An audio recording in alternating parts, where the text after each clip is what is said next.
என்னடா சார் வந்து லைவ் குறையில கையில் புக்கெல்லாம் வச்சுருக்காரு அப்படின்னு சொல்லி பார்க்குறீங்களா? இது வந்து என்ன அப்படின்னா, நம்ம அகாடமியில் சார்பாக வந்து என்னது ஸ்டாட்டிக் ஜிகே பொது அறிவு புத்தகம் நியூவாக வந்து என்ன அப்படின்னா லான்ச் பண்ணியிருக்கோம். மொத்தம் எத்தனை தலைப்புகள் அப்படின்னா ஒரு 200 தலைப்புகள் இருக்குங்க. சரிங்களா? புக்கு உண்மைக்கே ரொம்ப அருமையாக இருக்குது. டிஎன்பிசியில் கடைசி நேரத்தில் நீங்கள் ரிவிஷன் பண்ணுறவங்களுக்கும் சரி, அதே நேரத்தில் வந்து என்னது எஸ்ஐக்கு படிக்கிறவங்களுக்கும் சரி, எல்லாருக்குமே இந்த புக்கு வந்து என்ன அப்படின்னா, நம்ம வந்து என்னது ஸ்கூல் புக்கில் மொத்தமாக படித்ததை ரிவைஸ் பண்ணி பார்க்கணும். அதில் முக்கியமான கண்டென்ட்டை வந்து என்ன பண்ணணும், நம்ம வந்து கொஞ்சம் வந்து என்னது ஞாபகப்படுத்தி பார்க்கணும் அப்படின்னா, இந்த புக்கு உங்களுக்கு ரொம்ப ரொம்ப ஹெல்ப் பண்ணும். சரிங்களா? இப்போ நானே வந்து என்ன அப்படின்னா, இந்த புக்கை பார்க்கும்போது இதை வந்து என்னது வச்சு படிக்கலாம் அப்படிங்கிற ஒரு ஆர்வம் தான் இருக்குது.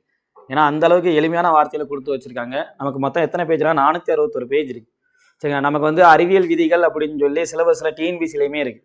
அந்த அறிவியல் விதிகள் நம்ம என்னைக்காவது எடுத்து எழுதி வச்சிருக்கோமா? மொத்தம் 36 விதிகள், அறிவியல் விதிகளை ஒன்று போல கோர்வையாக கொடுத்துருக்காங்க. ரொம்ப அருமையாக கொடுத்து வச்சிருக்காங்க. சரி, நம்ம இப்போ சாம்பிள் பேஜ் பார்ப்போம்.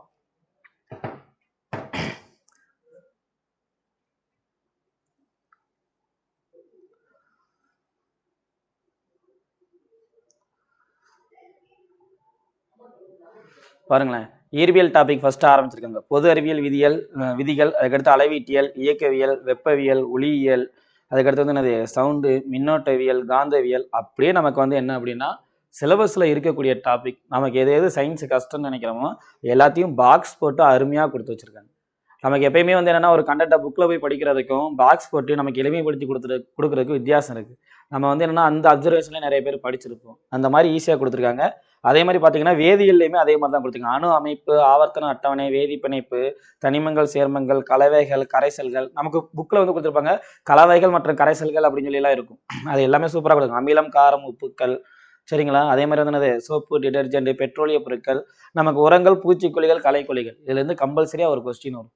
அந்த டாப்பிக்கெல்லாம் வந்து என்னது எல்லாமே நமக்கு வந்து என்னென்னா டிஎன்பிசி சிலபஸ் டாபிக் தான். நமக்கு எது எது தேவையோ அதெல்லாம் வந்து என்னது சரி இதை மட்டும் படித்தா போதும், இது வந்து முக்கியமான கொஸ்டின்ஸ் ஏதாவது வரும் அப்படிங்கிற மாதிரி இருந்துச்சுன்னா நம்ம ஸ்டாட்டிக் ஜிகே புக்கு உங்களுக்கு உண்மைக்கே வந்து என்னது ரொம்ப யூஸ்ஃபுல்லாக தான் இருக்கும்.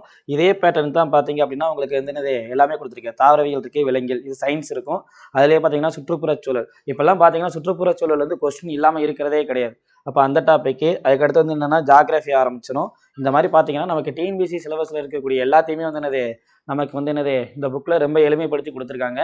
இந்த புக்குக்குரிய வந்து என்னது நமக்கு வந்து என்னது லிங்க் டிஸ்கிரிப்ஷனில் இந்த புக்கு வந்து என்னது எப்படி வாங்கணும் அப்படிங்கிற எல்லாமே கொடுத்துருப்போம். இந்த சாம்பிள் பிடிஎஃப்மே வந்து எங்கே இருக்கும் அப்படின்னா நமக்கு வந்து என்னது டிஸ்கிரிப்ஷனில் இருக்கும். எல்லாரும் பாருங்கள். வேணுங்கிறவங்க வந்து என்னது நம்ம வந்து என்னது ஆர்டர் பண்ணி வாங்கிக்கோங்க. உண்மைக்கே புக்கு வந்து என்ன அப்படின்னா ரொம்ப வந்து என்னது எளிமையான இதில் வந்து என்னென்னா சூப்பராக ரெடி பண்ணி கொடுத்துருக்காங்க. சரிங்களா? சரி, ஓகே.